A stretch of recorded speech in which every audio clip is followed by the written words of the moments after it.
Yeah, can start any time now. Okay, it's 21st of November 2013 and I'm sitting here, it's George Neo, I'm sitting here with Chris Sombolis of EMC Technologies, and he's provided us an opportunity to examine the smart meter scenario. It's a very controversial subject, and I do have the reports that are being widely distributed by corporations and government, and so it's a very widely distributed report that is being relied on by all those bodies and of course the public themselves. And yeah, thank you for this opportunity, Chris. My pleasure. Let's define some standards. In other words, you're happy for us to media this, put it on documentary as part of what we're doing? Absolutely. Cool. Yeah. We'll look at some paperwork later if you wish. Yeah. But at this stage, we can just proceed with the interview. Okay. And the first thing I got on my list is congratulations on being a world authority on testing electrical equipment. And the smart meter grid scenario is, like I've already said, hugely controversial, and corporations, government, and indeed the public relies heavily on this very EMC report. Now, is that going to come up in the video? Doesn't matter. Yeah, just the front page anyway. And as I quoted here, with yourself as author, reviewer, and approver, and that sounds like a huge responsibility to yourself. You know, everybody's relying on this report. And what I found interesting about yourself being in all those three categories in the engineering world, the engineer is usually not the reviewer and the approver. Yeah, I can understand why, particularly it's when it comes to peer assessment of research and that. Well, I understand why that would be necessary. But in this case, this is a technical report, so I did contribute some of the material, so I had to put my name on it. Yeah, that's fine. And these are probably the constraints that the Department of Industry gave you anyway. Yes. Yeah, so you were working within their guidelines. Well, not really. We were commissioned to make these measurements, and the reporting of it is true and factual. Mm-hmm. Yeah. That report is represents everything we did during the survey. Yeah. Most of it, obviously. Yeah, I remember in my engineering days we'd have a dozen engineers going through everything that we design or document, and it's ripped apart, until we can reach something which is acceptable to the entire engineering staff. Yes. And that way it saves a lot of trouble. It does. Yeah, again, this is a technical report. It's a study, right? It's not a scientific research. Right. So it's a technical report based on measurements that we carried out. Yeah. So I had input into that testing of the measurements and the preparation of the report. Yeah. So I put my name on there as a author of it. Yeah. I mean, I have mentioned, can we really deem this valid because of that narrow... Well, of course, because it's not a research document. It's an account. It's a report on all the testing and measurements that we did. Yeah, fair enough. Okay. And it's final revision 1. Yeah, well, that probably could have been worded. Yeah, okay. Little things escape your attention sometimes. Yeah. What I've put here is, would it be okay to anecdotally add myself as reviewer? You make an extra box on the end.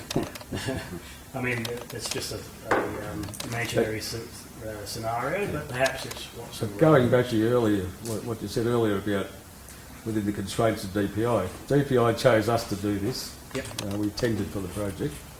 But they chose us to do this because we are truly independent.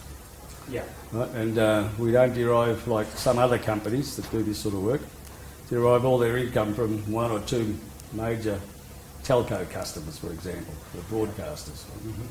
In our case, we're totally independent and we don't rely on one customer to survive. You know, we've got hundreds of customers. Yeah. So there's no question about the integrity of this work or the report. Yeah. They're truly independent. Yeah, cool. All right. So, because there's people with issues, and you know, I'm going to raise some of the ideas here, but it's more the questions that might arise are probably more, well, perhaps the standards need to be questioned, right?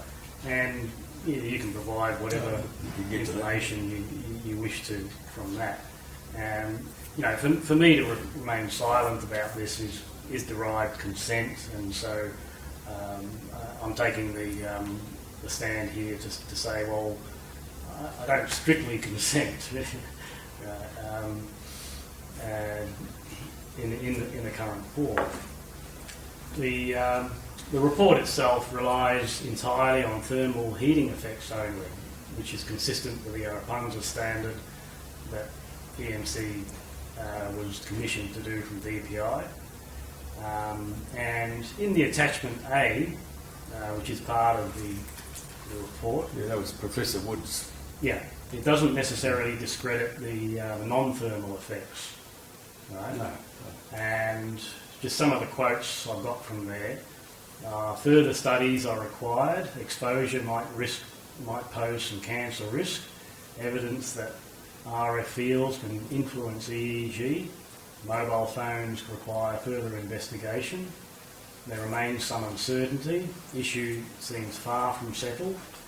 A much higher risk than the interphone study. And finally, the IARC, which is perhaps an arm of the World Health Organization. I think it's an International Association for Research in Cancer or something like that.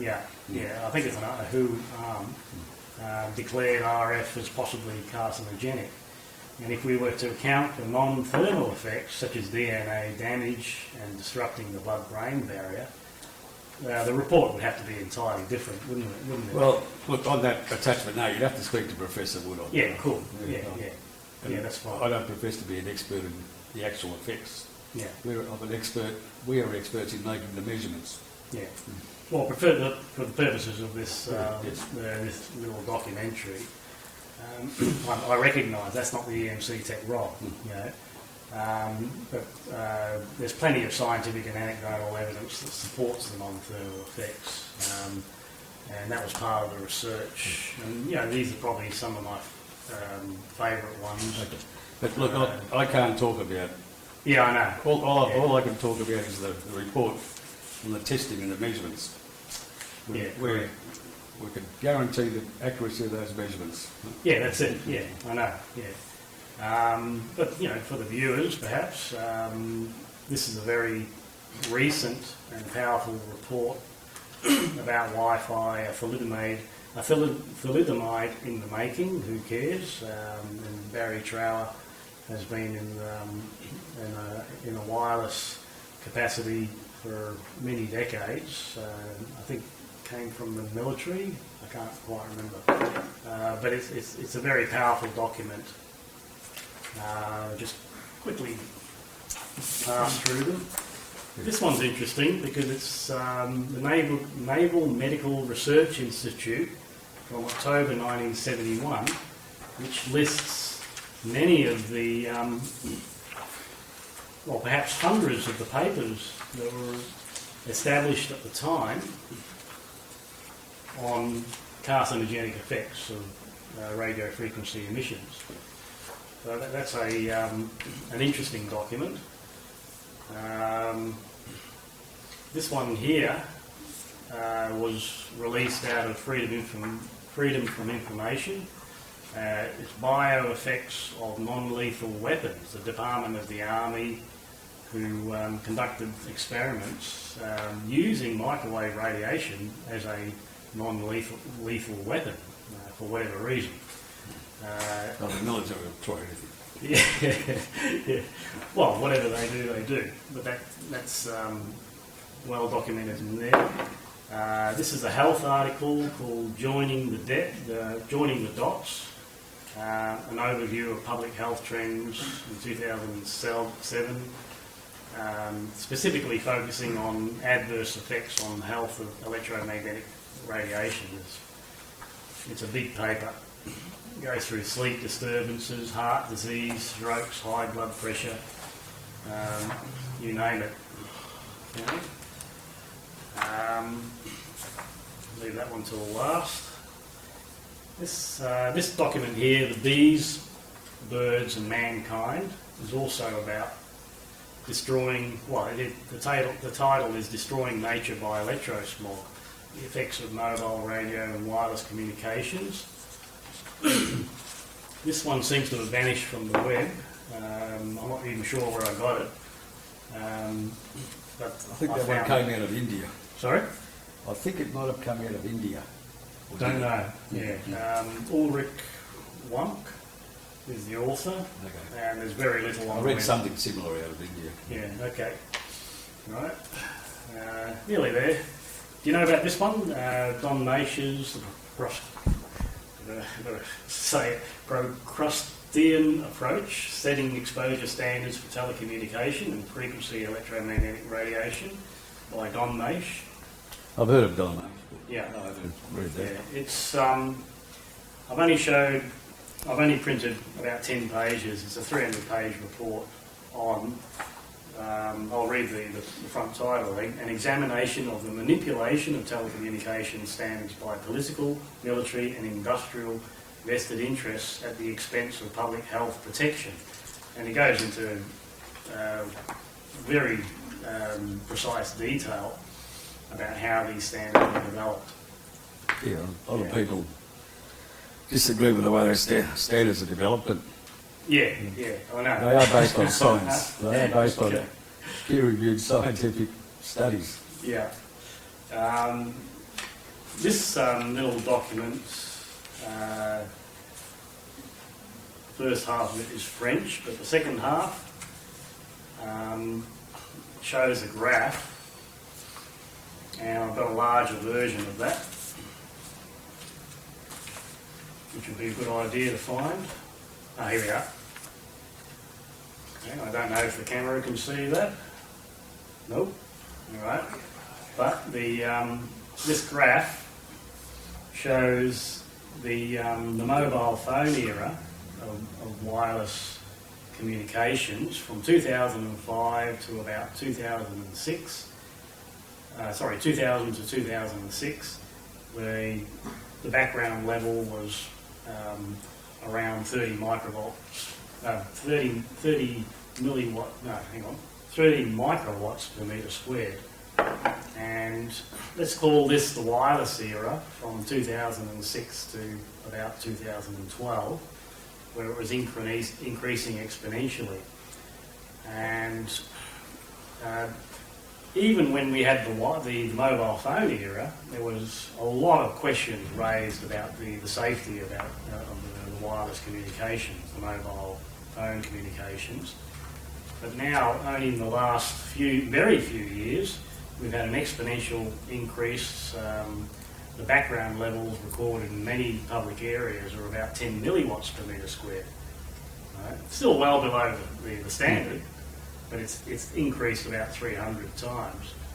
Now, we could probably extrapolate from this graph into, let's call it a smart grid era where we're going to be, we're going to have smart meters installed for electricity, gas and water. There's an explosion of wireless equipment coming onto the market. You go into any electronics shop, even weather monitoring equipment, they're all going wireless, and even all the appliances are going wireless. You won't be able to buy an appliance without a wireless. And so I'm wondering where this graph will stop. I mean, if it's gone up 300 times, perhaps it'll go up another 300 times and maybe go through the roof. Like I said, I'm not qualified to comment on the Yeah, I know. health effects, but on that topic, Yep. I think it will increase. It has increased the concentration of RF that people are exposed to.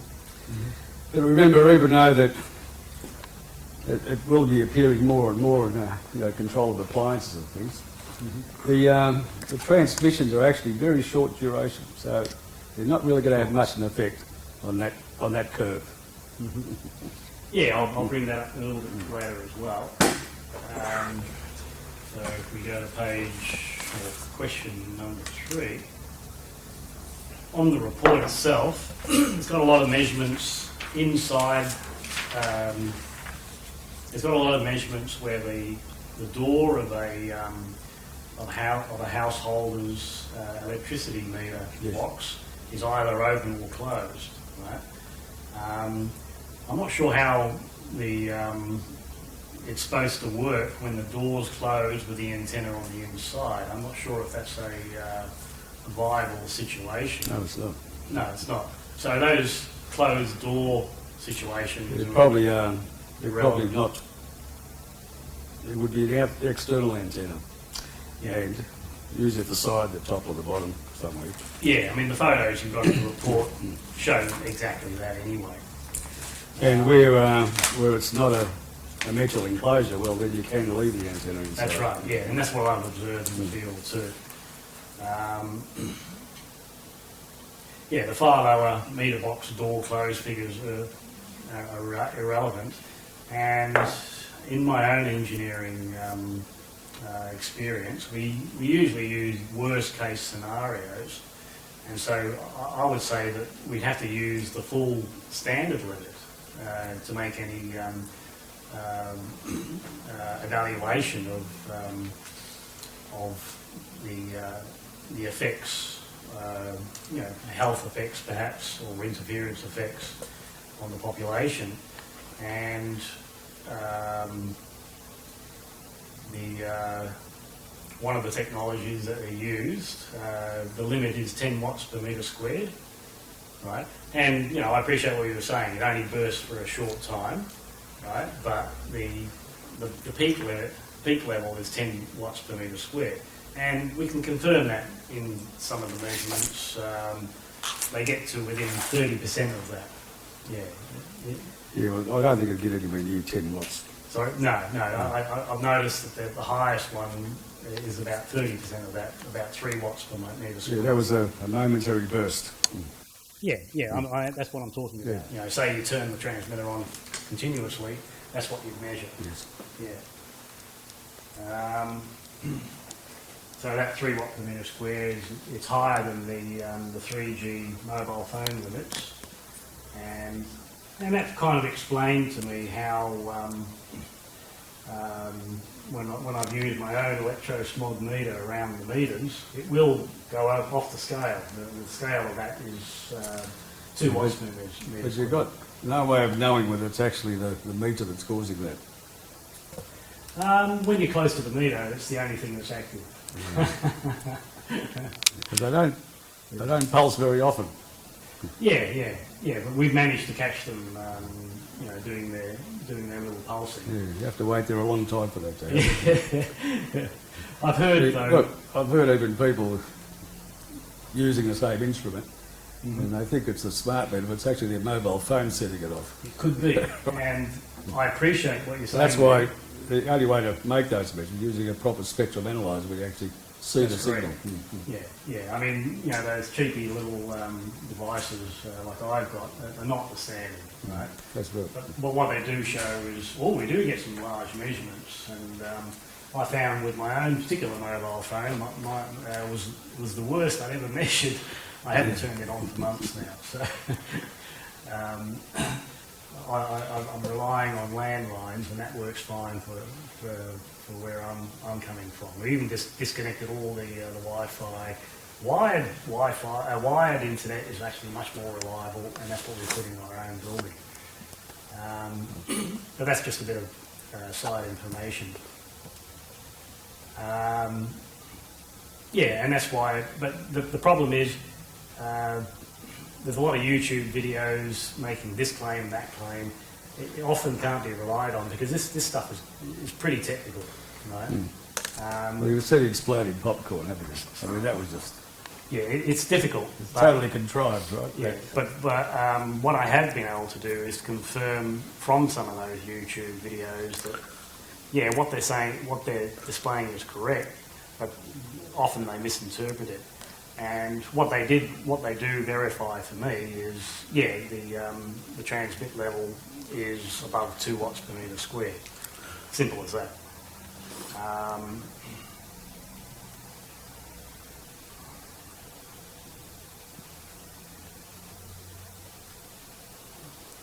Yeah, the average EMF power density. Yes, figure 3. If we go to figure 3 on your report.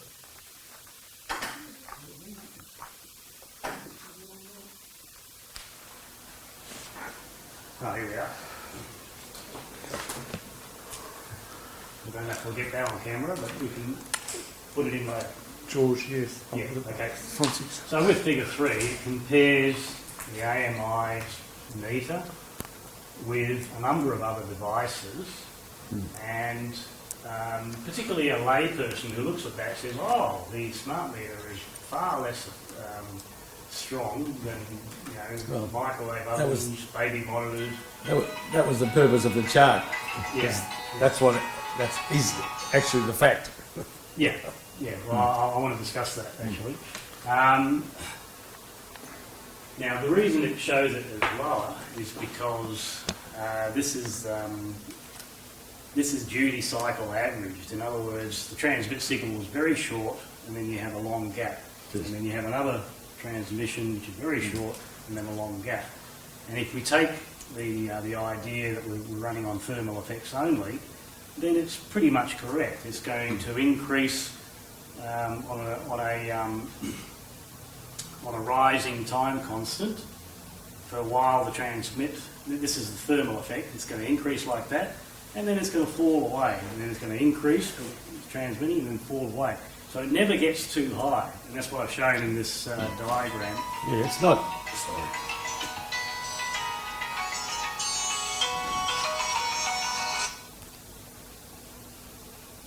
I'll turn it off.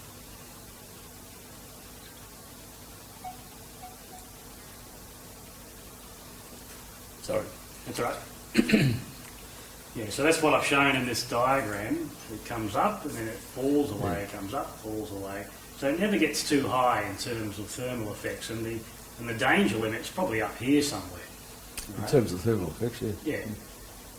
That's what the standard's based on, right? I mean, that right. data is all traces back to the standard and the limit and the way it's measured. Yeah.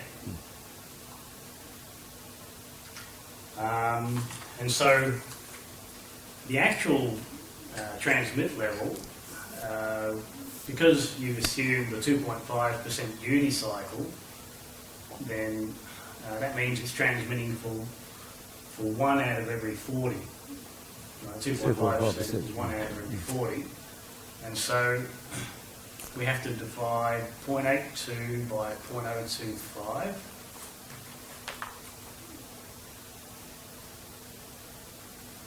Which is 33 watts. No, that couldn't be right.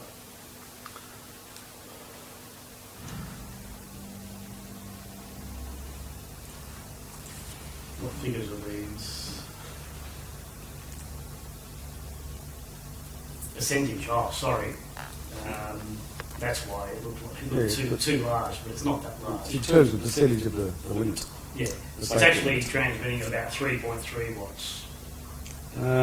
That's during the transmit time, it's 3.3 watts. I've done the calculation before. And so the actual level is above the baby monitor. It's not really 3.3 watts. Those transmitters have a maximum of 1 watt. Even though by law, they're limited to 1 watt. Although the limit says 10 watts per metre squared. Sorry, I'm talking about the transmitter. The transmitter is limited to 1 watt maximum power that it can radiate. That's part of the licence conditions of operating those things. Right. to increase that power level would be breaking the law. Well, we have seen some figures in there which say the signal is 30% of the maximum limit, which is... Yeah, sorry, there's two limits. Well, the limit we're talking about is the ICNERP or the ARPANSA limit. Yeah. Yeah. Which is 10 watts per metre 10, squared. yes. And so 30% of that is 3.3 watts. It's 10 watt per metre squared at 2.5 gigahertz, right? Down at 916 megahertz, where most of those transmissions take place. Right. It's about, well, it's less than that. I can't remember the exact figure, but it's about...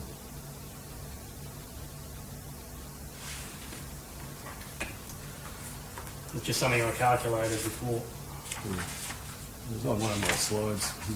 Anyway, because it's a sloping curve, right, the limit sort of is flat and it slopes up exponentially and then flattens out again. That's right, yeah. And that takes into account the... Yeah, the limit's about 4 point something watts per metre squared. Oh, we're talking about there's two technologies. There's the Maisch network and the WiMAX. Yes. Yeah, and so the WiMAX limit might be 4.6 watts per metre The squared. WiMAX limit will be about 10, because that's up in the 2.45 gigahertz region. Okay.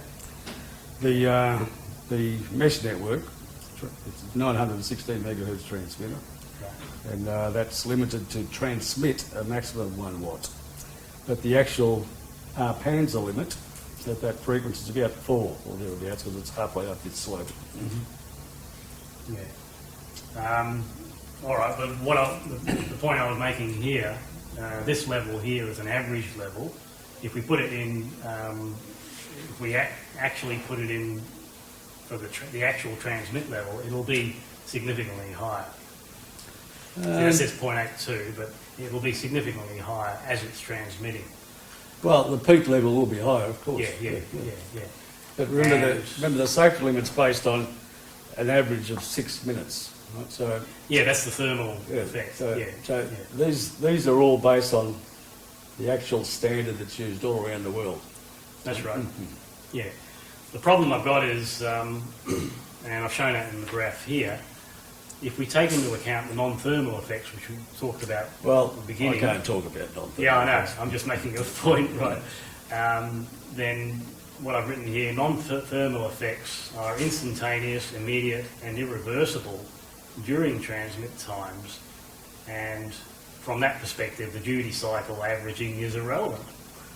Well, you know, if you hold that point of view, but Yeah. like I yeah. said, the current standards are Yeah. based on thermal effects. There's no standard for athermal effects. Yeah, I mean, And this that's... report only relates yeah. to thermal effects. I agree, yeah. I can't really talk to athermal effects because Yeah. I'm not an expert in that area. Yeah, I don't know much I'm not about it, expert either, but I've done some research which shows the non-thermal effects are instantly damaging. So even if you've got a short pulse and you're getting, 4,000 of those pulses per day, you're getting damage 4,000 times per day. Well, the ARPANSA standard does have limits for instantaneous exposure, Yeah. peak exposure. And those limits are much, much higher. Much higher than the average 6 minute limits. Yeah, I mean, it gives an example in one of the papers. You can even transmit 1 kilowatts per metre squared, right? But if you do it for a very short time, according to the PUMSA information, there's no damage. But there's the non-thermal effects are telling us that, yes, there is damage. Yeah, well, Yeah. I don't know about that. Yeah, it's a debatable point, and that's why that's one of the things I wanted to raise. So if we go on to question 6. Okay, smart meter promotion literature that go out to all the households, and the government are using it, and the Department of Primary Industries use it. Energy Safe, the energy, even the Ombudsman might quote it. Smart meter promotion literature mentioned the meter only transmits short bursts just 6 times a day. Is this the only wireless radiation to be concerned about with smart grid implementation? What the literature does not say is that the mesh radio network means that meter transmission is potentially far greater than normal operation of 6 times per day, because of the meters will talk to each other in order to get a clear signal back to the access point, the towers, or wherever they may be. They might be talking to each other at much greater rates than 6 times a day, and it's impossible to know what that would be. And if a particular house is in a location with a good signal and the rest of the suburb is in a bad signal, it's all going to go through that one house. That's a very, very severe situation. Some householders will be subject to far greater levels than that 6 times a day. And so that claim is a little bit difficult to swallow. Another one is customers are not advised that pole-mounted access points, which are the smart meter towers... Can we go back to that other point? Yeah. Look, it is right in a sense you can't tell exactly at any given time what the level of exposure is. Yep. But the report does show, even if it's continuous exposure, the current safety limit will not be exceeded. But on average, there's a graphic here that shows the probability of a transmission, and that's where 2.5% duty factor was used. Yeah. Because that's a 99% or something, very high probability. It's only 2.5% of the time. Yep. So but the thing is, the report does show that even if it's continuous exposure and the separation is more than 30 centimetres from the antenna, there's no chance of exceeding the safety limit. Yeah, that's from the thermal perspective only. Yeah, well, that's all I'm talking about here. Yeah, I know. I acknowledge that. Yeah. Right. Okay. So I'm not questioning the report. What I'm saying is, perhaps the standard's got some flaws. Well, really, if you want to talk to someone about athermal effects, it's on the wrong person. Yeah, that's fine. Yeah, I'm just bringing it up, and it's an opportunity to get it put onto the video. Point number 2 here, though, customers are not advised that pole-mounted access points, which are the big smart meter towers, which have been put up in this year. There's about a dozen that have been put into our own shire in the Yarra Ranges, and they're monsters, and they're purely for the smart grid. So customers are not advised of this, and they're sources of high volume, 30-kilometre range wireless traffic that could be located in neighbourhood proximity with potential carcinogenic effects. Right? So if you're living close to one of those towers, you're getting the full 30-kilometre range. I don't know what's on these towers, so I haven't heard of these smart meter towers. Yeah, I'll show you some pictures of them. The ones that are mounted on poles around the city, right? Yeah. I don't know if they're the same as the ones you're referring to, but I didn't think they had just specific smart meter towers. Yeah. They could have, I suppose, in remote communities.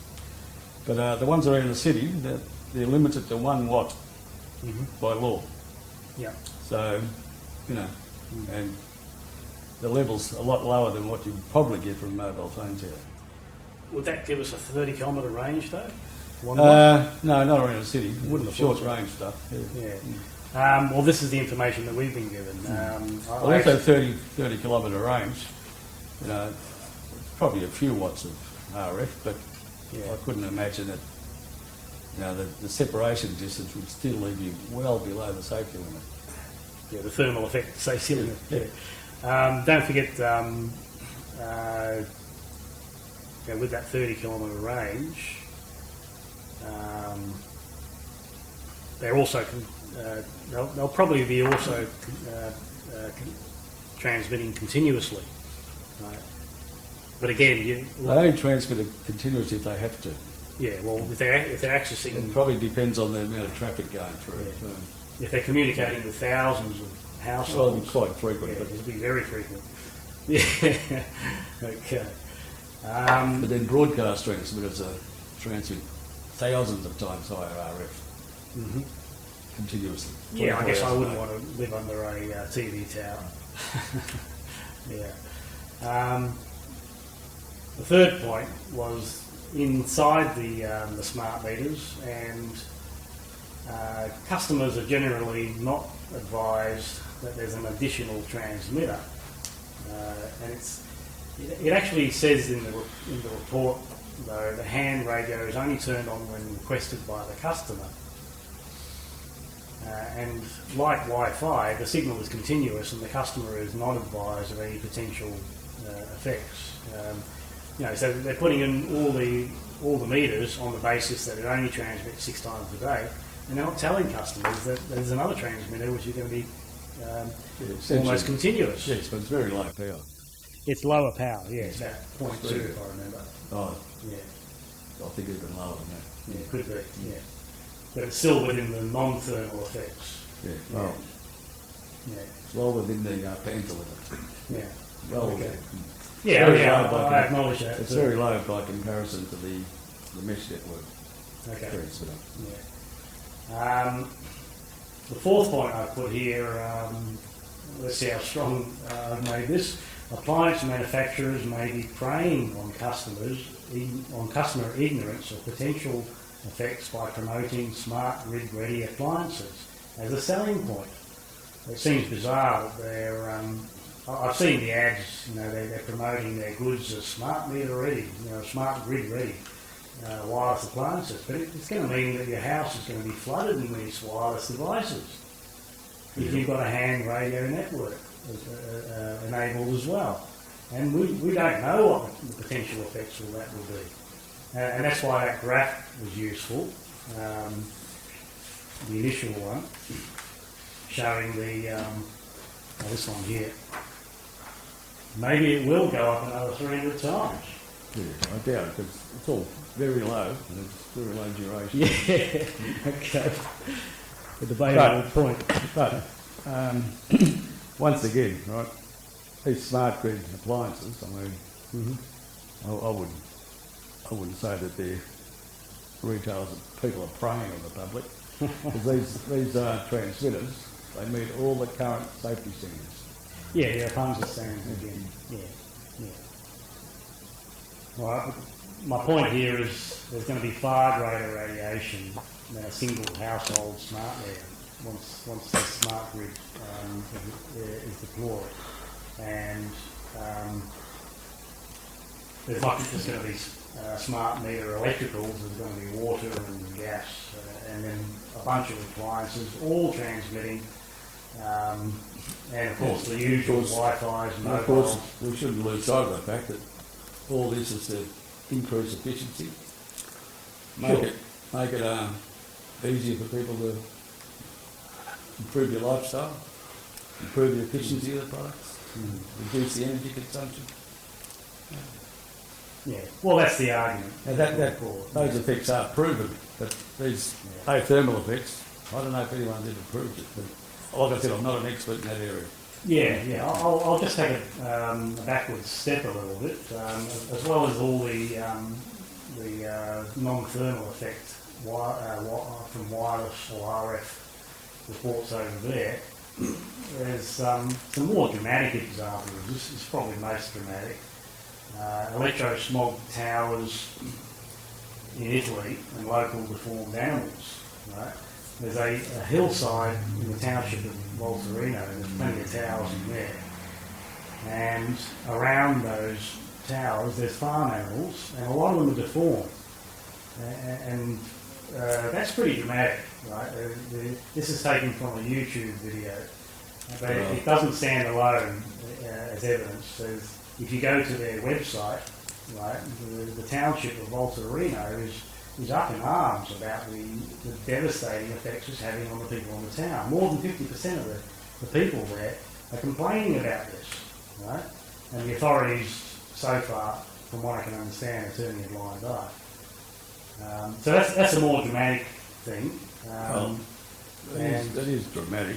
But It is. Again, is it scientifically proven? We base our lives on things that are scientifically proven. Well, do we wait for science to catch up, or do we say, well, perhaps this is an issue, and there's places around the world which are taking this seriously? Well, everyone takes health seriously. So. Yeah. the little caption I put on here is substitute any animal with an unborn child. And the caption also says, well, a child will look at us in the eye one day, a deformed child, and say, well, Mum, why didn't you do something about this when you already knew this was going to happen?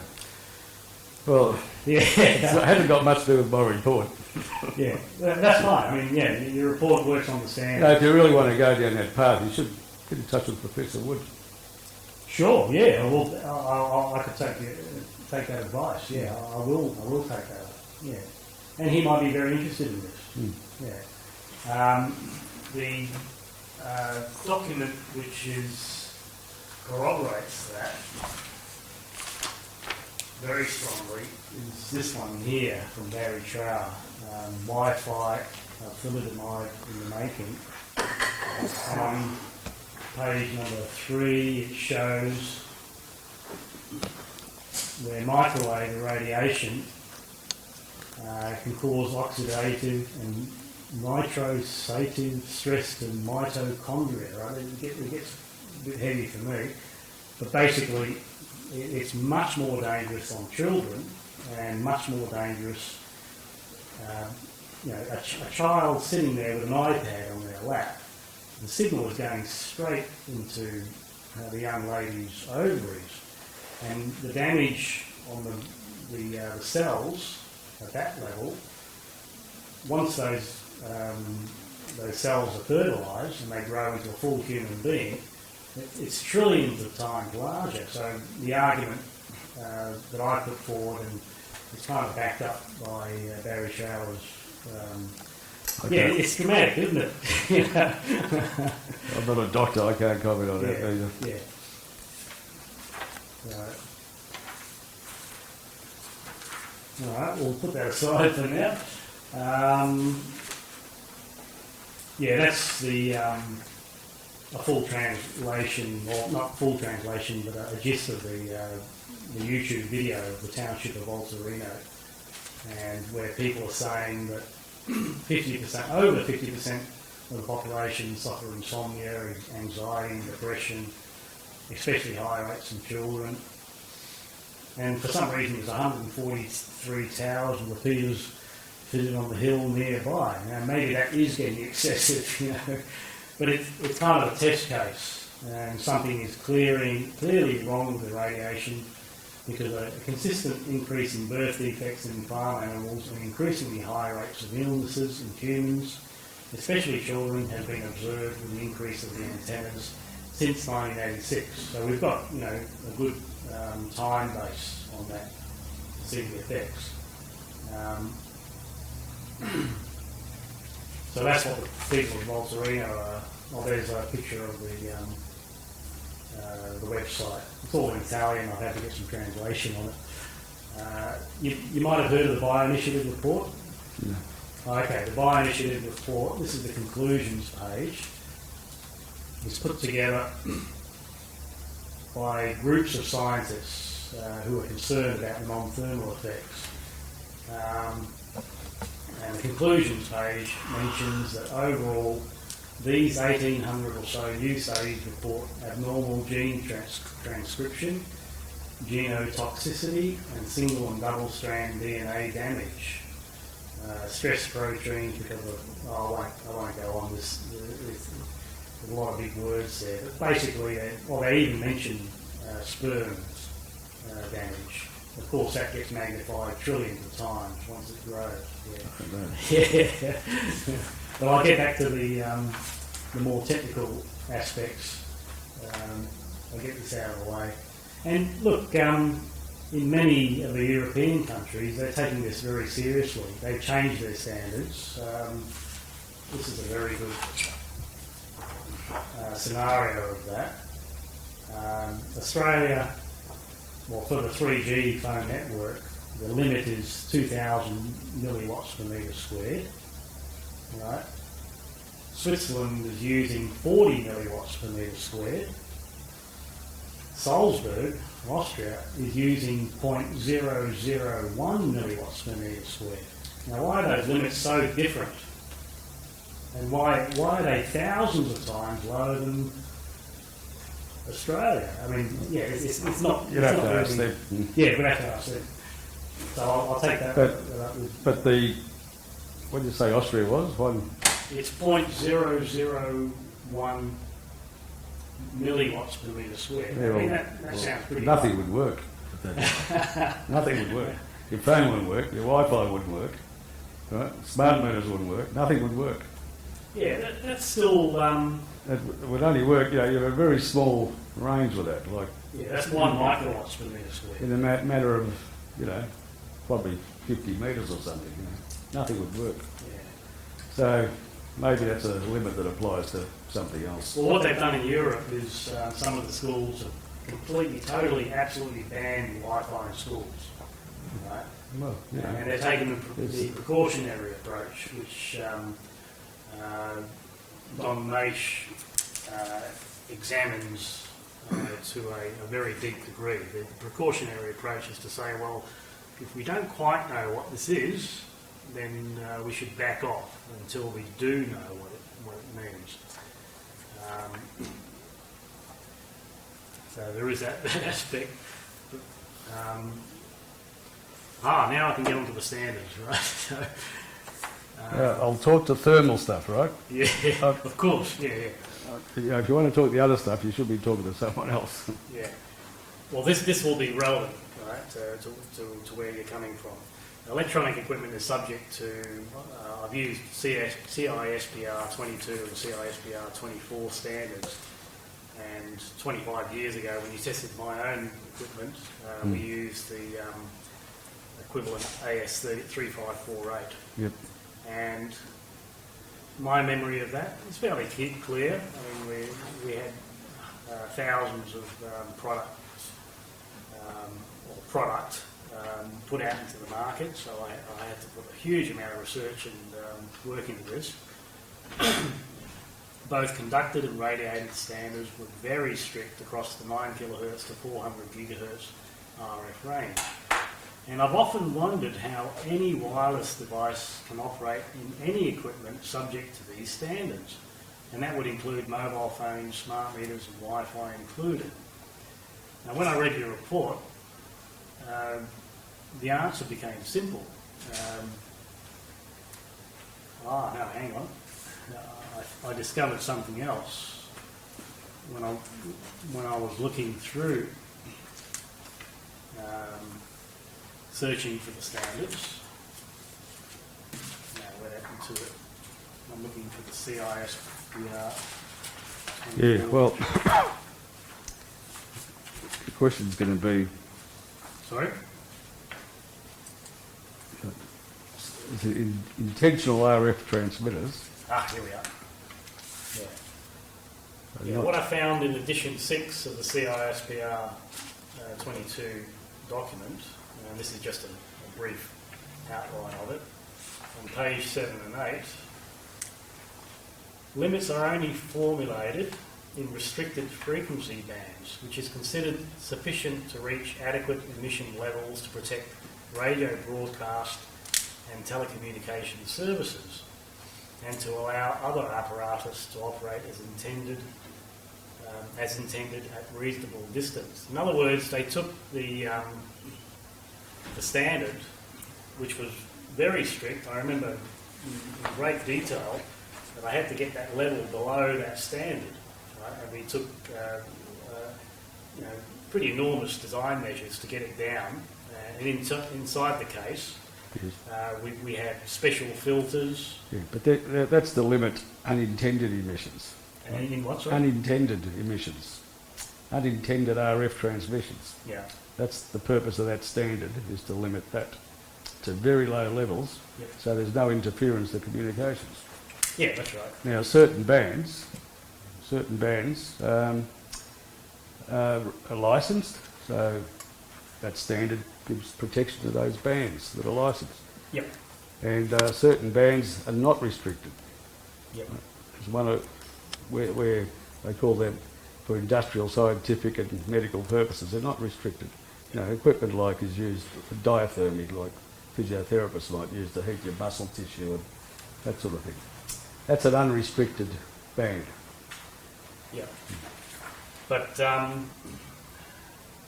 if we compare the AS3548 with the current standard, there was no holes. CISPR and current AS3548 are the same limits. Yeah, but from what I understand, there was no holes in the. It says in this one. No, look, it's virtually the same limit. Yeah. Virtually the same standard. It's only been updated, and they moved away from the AS numbering sequence and we call them CISPR, right? Yeah. But the limits have not changed at all. Not at all? Not at all. No. Oh, right.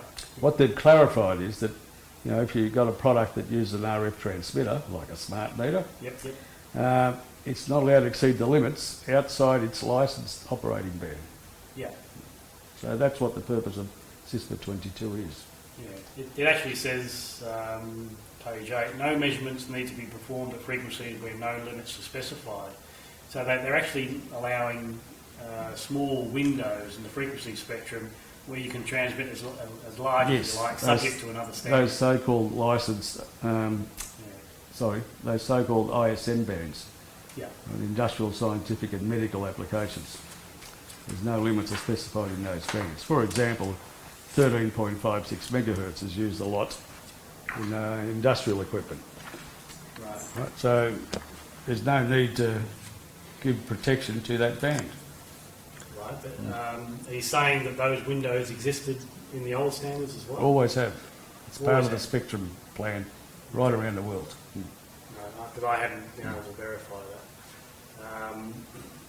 But that's what it's appeared to say, that all they're doing is clarifying it. That's all they did there. Yeah. They clarified the situation. In some bands, there's no limits are necessary. Well, that would explain how you can have wireless transmissions, because there's holes in the spectrum where you don't have to have limits. Yeah, that's right. Yeah, okay. That means 2.45 gigahertz, like microwave ovens, for example, operate in that band, right? Because they would cause interference if wireless systems operate in that band. Yeah. In fact, microwave ovens operate the same frequencies as Wi-Fi, and microwave ovens are a very common cause of interference to Wi-Fi in people's homes. Because it's an unprotected band. Yeah, and it's always been that way? Always. Right back to the beginning of the standards? Or well, before up until CISPR, it's always been part of the spectrum plans, which are basically international spectrum planning.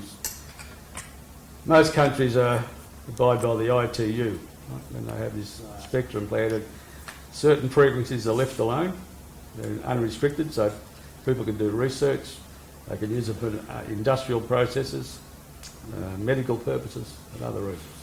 Yeah, I'll have to dig out an old version of AS3548 and have a look. Good luck. Okay. I might have it at home, I don't know. Okay. Well, it explains how wireless devices can work in those ranges. Yeah.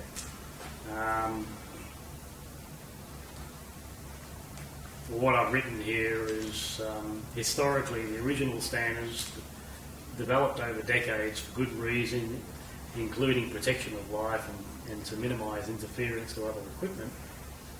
I've used a stronger word here, have been assaulted with these convenient windows in the frequency spectrum, so that industry can profit from wide-scale use of wireless devices. And my comment is these are pretty much unnecessary. Landline phones service well, as do wired internet. And a lot of people will think I'm a little bit cuckoo for saying that, right? But there's other considerations. Well, there are other considerations, but look, the standards for interference, like CISPR 22, AS3548, the limit has not changed. Okay. I can unequivocally, definitely say that. I was on the committee for years as well. Yeah. Okay. I'll take your word for it, but it did spring out at me. I thought, oh, okay. Yeah, all they did in there was just clarify the situation. Yeah. All right. Fair enough. Remember, you need these bands, unrestricted bands. You need them for medical purposes, research purposes, industrial purposes. They're needed, they're necessary. Surely you'd only apply the windows into specific types of equipment. But now it's everywhere. It's industry wide, and that's what allows mobile phones to transmit in any of the bands. No, the mobile phones are restricted. Yeah, I know. They're allowed to transmit at their specific frequencies above what I would have thought would be over the limit. No, they all operate under strict license conditions. Yeah, yeah. And they're limited to the power they can transmit and the part of the spectrum they occupy, the frequencies. Have you heard of John Patterson, he was a Telstra engineer, test engineer, Not sure. responsible for safety? There's a dramatic story behind that, and that goes back. I can even play the video for you. Look, no, it's not. I thought we were going to be talking most about our report. Yeah, okay, that's fine. Yeah, just a quick word on it. But he got so frustrated with the mobile phone levels, and he was responsible for safety. Eventually, he got so frustrated he went and demolished some of the towers with a tank. It's pretty dramatic. But anyway, we'll get back to this. But thanks for clarifying that for us.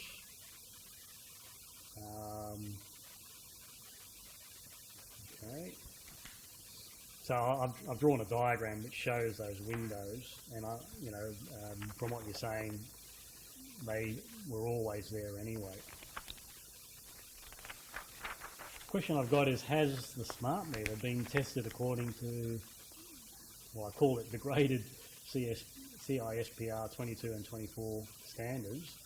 And I'm saying EMC Tech would probably be the obvious choice for this, or if tested elsewhere, where can we see any attached approval? Would that be on the equipment, the approval? Yeah, the CISPR 22, everything electrical has to comply with these EMC standards. In the case of the smart meter, it was CISPR 22. Yeah. CISPR 24 is a immunity standard, which is not required in Australia. Yeah, okay. Required in Europe, but not in Australia.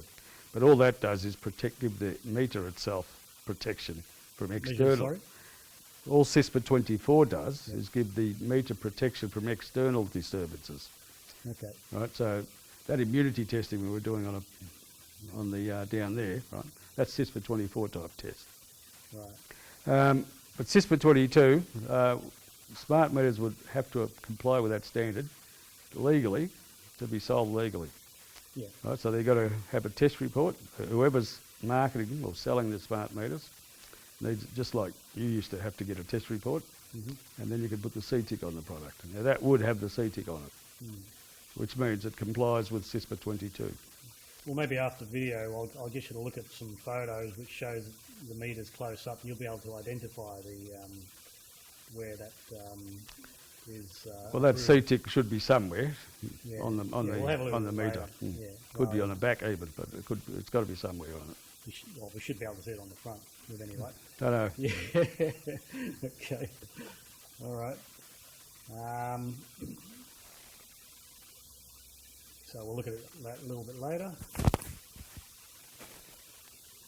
And another dilemma in my mind is, if the smart meter has been tested to CISPR 22 and 24 standards, then how come there are reports published on dirty electricity from these devices?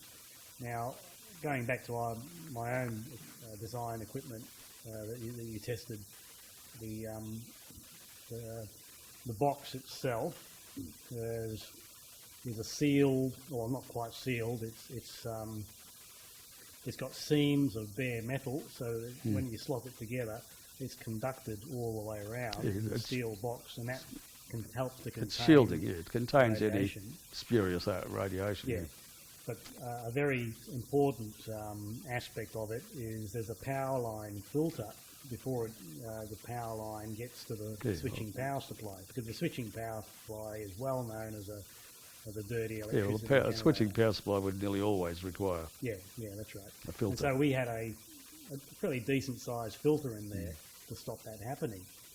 And I've got my dirty electricity file here. And there's a number of reports showing that these devices are dirty, which is bizarre. If they've been tested to the proper standards, there shouldn't be any dirty electricity. You'd agree with that, wouldn't you? Yeah, there shouldn't be any. It could be a malfunction, or it could be something else causing it. Without, my guess would be something else is causing it. Right. Yeah.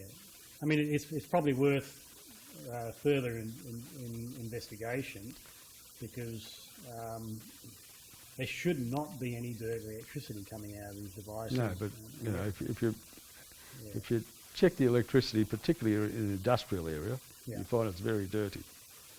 In other words, got a lot of interference on it. Yeah. But it's very difficult to find out where it's coming from. Yeah.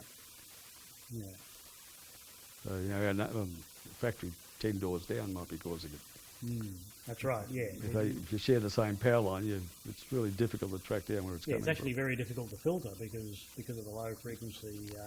It's difficult. Yeah, it's difficult to filter, particularly if it's high current. From what I've seen, though, it's actually the dirty electricity is a worse health effect wise than non-thermal effect RF. So it's a very significant issue. Yeah, well, I can't see how the electricity would cause any dirty electricity would cause any problems. I'm puzzled about it too. Except to the appliances, something that might be using the same electricity. Yeah. You know, if it's, for example, if it's got a lot of harmonic distortion on it, you know, it can damage things. It can cause damage to the electrical appliances. Okay. And it cause your meter to rotate a lot faster as well. Yeah, okay. You get an inaccurate meter reading. Yeah, it becomes inefficient. Right. I'm not sure exactly if it affects the meter reading, but because of the non-linear load, we call it, present, it can damage things like motors, because it's got a lot of high harmonics on it, and it can cause a big, significant decrease in the efficiency of the electricity supply. Plus the health effects. Well, I don't know about the health effects. In one of the reports, it says that a retrofit fix, as opposed to proper design, for the smart meter itself, it could cost maybe $500 per metre, which is more than the cost of the meter. We may have a big issue if that's the case. If these devices are giving out dirty electricity, that's a very serious issue. Well, I don't think they would be giving out dirty electricity. I wouldn't have thought so either, but this is what... they don't add anything. They use the power to run the meter itself, right? But they don't use it for any other reason, because all the other control signals are done by the wireless link. Yeah. I would have thought it'd be a low-power device, the meter. So why didn't they just use a transformer instead of a switching mode power supply? Well, it's all a matter of cost. Switch mode power supply doesn't matter if you use that. I mean, they're clean too, with the right filtering, the right design. Okay. All right. Well, it's probably worthy of more investigation, but it's an interesting point. So if the electricity, if the smart meters caused dirty electricity, or which means interference, you get spikes and noise on the power lines. Yep. That would translate to interference in communications. You'd get interference in your AM band, or your FM radio, or your TV. If it was that bad. I don't know how bad it is. Yeah. So it's a point that could be investigated further. Yeah. Fair enough. Okay. So.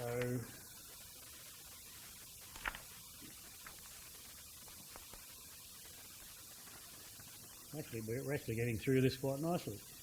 And point 10 relates to, again, excuse my ignorance, is UL listing safety testing equivalent to prescribed electrical equipment testing in Australia? Well, provided it's done at the it's done at the Australian voltages, which if it's UL listed, it would have to have a certificate that shows it was tested to the Australian voltages. But it's equivalent, really. Yeah, prescribed, Okay, so it is the same. prescribed articles or prescribed items are listed because they're things that are used commonly in the home. Yeah. You know, things like electric irons, refrigerators, Yeah. vacuum cleaners. They're listed because, you know, they're used by the thousands all the time, hundreds of thousands. Yeah. So you want to minimise the risk of someone being electrocuted. Yeah. So that's what the prescribed items are. Usually only in the home. Devices used in the home, or things like chargers, little chargers. So UL listing on the meter. See, the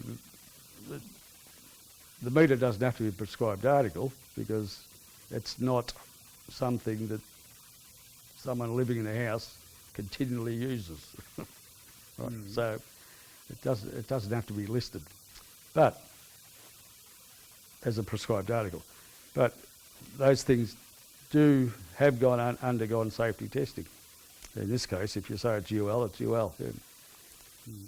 Well, perhaps when we look at the photographs close up, we can try and identify the safety markings. Yeah, but they're not compulsory to put the safety marking on in Australia. Oh, right. On those sort of things. Only prescribed articles. Okay. Yeah. What I've noticed is the Energy Safe report openly admits that smart meters are not safety tested, and the exemption conveniently arises because analog meters, the mechanical meters, are non-prescribed, and they are electrically benign mechanical devices not subject to damage due to high levels of lightning strikes or cross power cables which might occur on the power network. And it's much, an analog meter is much like ordinary wiring, and you can't readily destroy them, even with the power lines having very large, kilovolt spikes coming down through the lines. And in fact, an analog meter features a lifetime in excess of 50 years or more. I think we've still got our original meter on our house, and the house was built in the 1960s, for example. They've got a forever type lifetime because they're just like wiring. Very benign. Very basic devices. Yeah. But digital meters, they're not benign. They feature sophisticated electronics and switch mode power supplies, which are laced with over voltage protection that, they eventually fail. Right? Like some of the protection devices, like metal oxide varistors, whenever they're subject to an over voltage, which protect the equipment down the track, they get damaged. They wear out, in other words. Yeah. And eventually, once you've had enough high voltage spikes coming down, damaging that device continuously, it'll break down completely and your protection is gone. Yeah, well, there's no doubt about that. They're probably not as reliable as the old ones. Yeah. Because of that. Because more electronics, higher chance of failure. So yeah, that's right. But that's not the consumer's problem. If they fail, they have to come out and replace it. They wouldn't have to pay for it. Yeah. I assume. Another concern is a solid state relay, which is more than likely used in the smart meter. When they fail, they usually fail closed. In other words, they'll connect the circuit. Yeah. It should go open. I'm not sure. Yeah, they predominantly do fail closed, whereas a mechanical relay fail open, and that can raise safety concerns as well. Because the electronics is fairly sophisticated, you're going to have thousands of components. But capacitors, for example, they've got a limited lifetime, and the electrolyte in the capacitors might leak, and that might contribute to fires in cases made of meltable plastic, right? Because that's what the smart meters are built into, plastic, right? Whereas the analog meters are metal and glass, right? Yeah, well, so what I'm getting at here is that they're totally different types of equipment. One is a benign device, which you can really hammer with over voltage, whereas the smart meter, like any electrical appliance or electronic equipment, can be damaged severely in a harsh environment, and the household power meter is in a harsh environment. So why isn't it tested? That's the puzzle in my mind. well, I think you'll find that they are tested for immunity to spikes and high voltage surges. That standard CISPR 24, which we spoke about before, does just that. Right. Test for spikes, surges up to kilovolts, interference on the mains. So it's an immunity standard. So there's a whole range of different electromagnetic phenomena that is tested for to make sure it still keeps working without damage. And the other thing, agreed that they're probably, if you're going to have a reliability index, instead of 99.9, it might be, for the old analog might be 99.99. This one probably 99.9. I mean, it's all a question of how much you want to spend on these smart meters. Well, I've seen some information suggesting an analog meter has got a lifetime of 50 years or more, but a digital meter has only got a lifetime of a few years. Yeah, I'm not sure about the few years. I would think it'd be much 5 more years than I've that. seen. I'd still think it'd be more than 5 years. Yeah. Because, I mean... It probably would be, but it's in a harsh environment. And well, so, it's not really a harsh environment. Domestic environment's not harsh. Well, it's connected to the power lines, which go... But they're controlled. Any lightning strike. Yeah, lightning strikes, but they are protected against high voltage surges. So that's what the high voltage surge testing does. Demonstrates its ability to withstand that. Yeah. Now, if they use MOVs, well, they probably don't, but if they do, after 100 lightning crashes. Yeah. Well, I've got a report which says they do use MOVs. Well, it depends how they use them, though. It could be and where in a circuit. Yeah. It just throws up the... anyway, I'm not really 100% knowledgeable about the way smart meters operate or are designed, right? Yeah, so, I don't have in-depth. So, but I get your point. It is an electronic instrument that can fail. Yeah. Yeah, the mean time between... But I assume that I got one at home too. I assume that I wouldn't be paying for it if it fails. Yeah. Someone else going to... And they will come out quickly to fix it because you're using the electricity. I hope. Yeah. Well, it'll either fail one of three ways. It'll either stop working, or it'll... Well, you never know. It might have a fail-safe mode where it does leave you connected. Yeah, okay, that's handy. Don't tell the power company. Well, they design the things. Yeah. Or it might blow up. Well, anything's possible. Yeah. Anything's possible. Analog meters don't. Your house might get struck by lightning too. I mean, that's true. Yeah. But my point is, analog meters don't blow up. Electronic meters will have the potential to blow up. Yeah.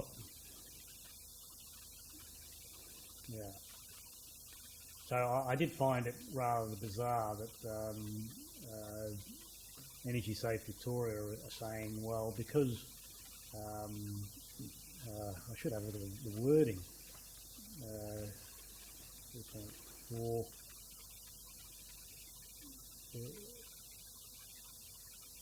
Because they actually say smart meters built to standards, and where are we?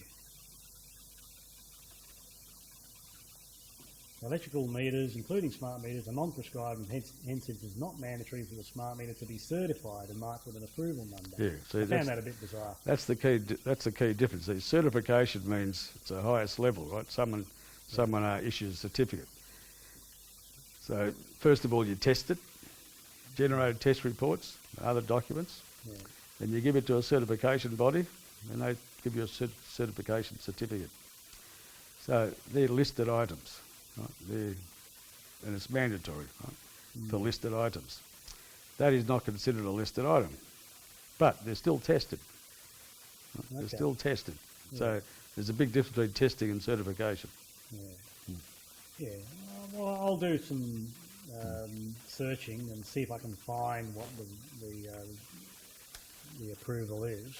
Because I think it is relevant. You know, if you look at a little computer notebook power supply, for example, you've got half a dozen listings on there. That's because they're listed items. Yeah. Right. That's a declared article. Yeah. And they rarely blow up but maybe because of their rigorous testing. That's right, and they're certified too. Yeah, right. so that's why it concerns me. After all the testing, yeah. Things like power supplies, computer power supplies, are certified. Yeah. So that's the only difference. The smart meters are still tested to the same standards. I hope. They are. They are. I can say that too. Yeah. They are, and but they just don't have to certify them because it's an extra cost, which is not necessary because the consumers aren't using them. You know, they might look at them or press a button, but that's it. Yeah, I've seen that argument too. It's not an in-house item, but it is part of the household. Yeah, but it's not used by people in the house. All right. Okay. And there's declared articles give users protection against electrocution, right? Or their safety, right? It could be a burn hazard, for example, in a toaster, right? But so they're declared articles, whereas I did find it a little bit uncomfortable that I did see some information saying they'll probably have to be replaced every 5 years, the digital meters, and that's expensive. So the analogue meter goes forever. Who's going to pay for that? Well, big question, anyway. I hope not me. Again, that's outside your scope. Yeah.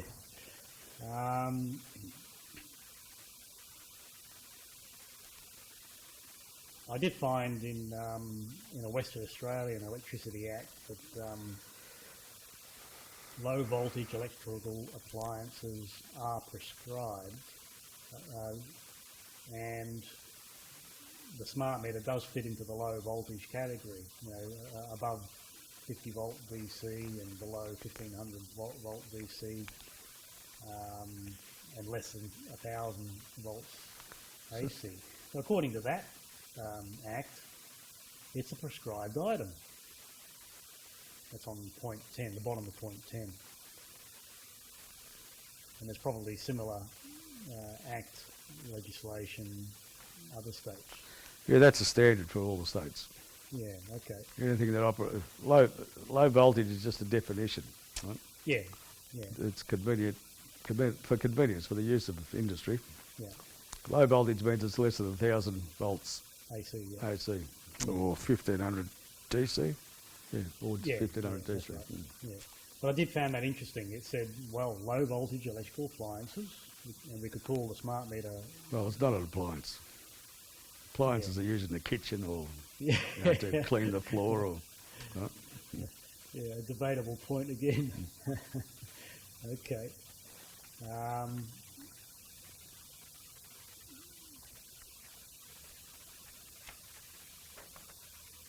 I'll skip point 11. It talks about enclosures that should be of metal or other suitable material. And obviously the smart meters are not. But it's probably a moot point, which it might have some relevance, but I don't know whether you can comment on nothing to do with me. Yeah, yeah. Now, my point 12 goes into a bit of detail. There are hundreds of fire incidents involving smart meters worldwide, all the more reason for them to be prescribed. and I'm suggesting maybe we need to interview Energy Safe Victoria next. Yeah. I've got quite a dossier of information which shows there's fires all over the place. Yeah. There's hundreds of fires which are attributable to a smart meter installation, and often they've got something else in the house which has caused the fire. The old wiring maybe, once it's disturbed, creates a fire situation. But we don't know. There's a lot of debate about this. But because there's so many of the reports, I've got pages and pages and pages of them.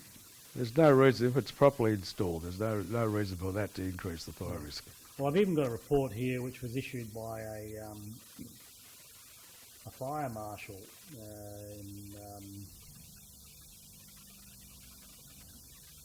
in Ontario, Canada, which covers quite a bit of information about why fires could be prevalent in these devices,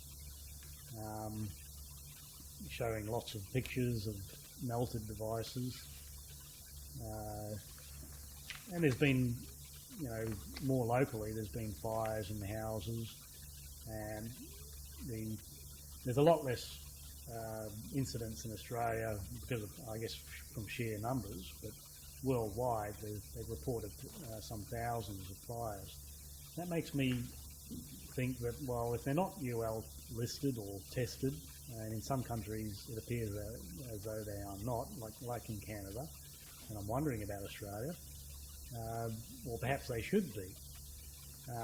It also... No, that's not dirty electricity related.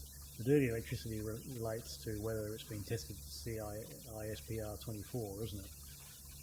Yeah.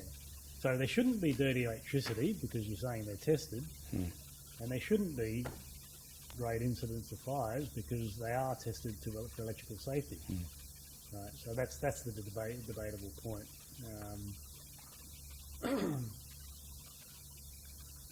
But because it's electronic stuff, which is going to be subject to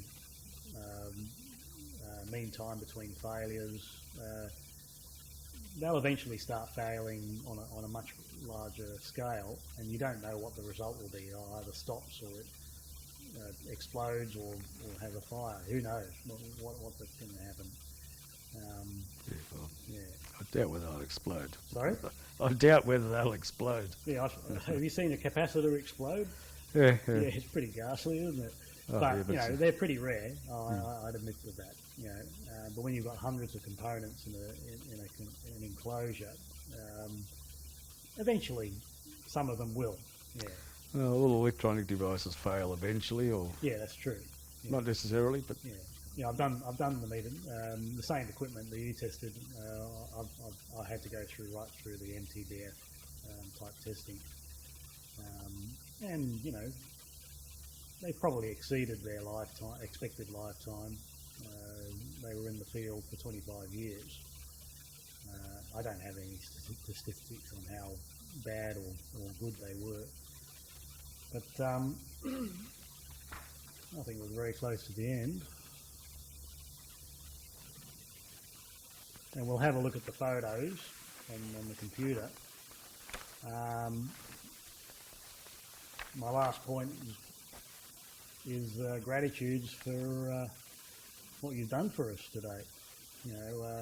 It's filled in a lot of holes and provided us with some information that we can clarify this. Not just for ourselves, but for the wider public. And perhaps for the standards people. I will contact that guy, the Professor Wood. Yeah, his name's in the report. Yeah, okay.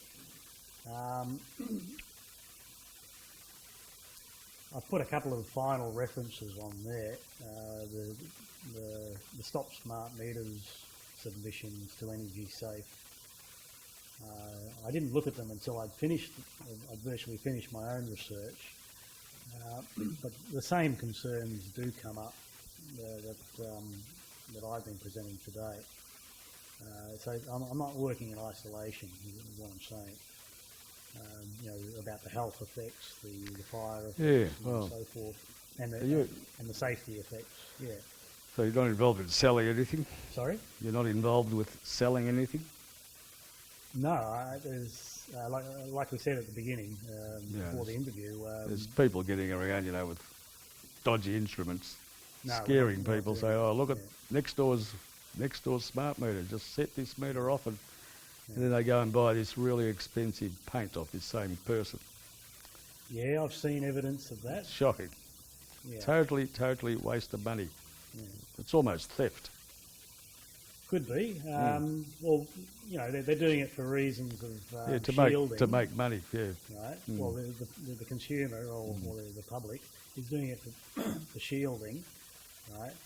And it does work, but it actually might make some situations Well, it doesn't work worse. that well. No. Well, it might make Those guys have got situations no worse. idea of how to shield something. Yeah, yeah. It's not a simple No. science. So isn't it better to not generate the noise in the first place? That's right. That's right. That's the ultimate But solution. we all want our electronic devices. Yeah, we all rely on them. the convenience is quite serious. Yeah. There's one report which came out of a book which is saying, look, with this rising level of wireless radiation in our societies, it destroys the immune system and it will end all life on Earth. That's how extreme this commentary was. Yeah. No, I wouldn't subscribe to that theory. Yeah. All right. Well. So we're finished? Well, that's the basis of the questions I wanted to ask. But we'll have a look at those photos and see if you can identify for us what the safety testings are. So I think we can call it a day, and thank you very much. All right. Good. Much appreciated. Thanks. Okay. No, I just, I would have preferred just to talk about RF. Yeah, of course. Yeah, I broadened the scope a little bit. So I'll show you these photos, and then if you want to, I can show you a couple of videos, which are pretty interesting.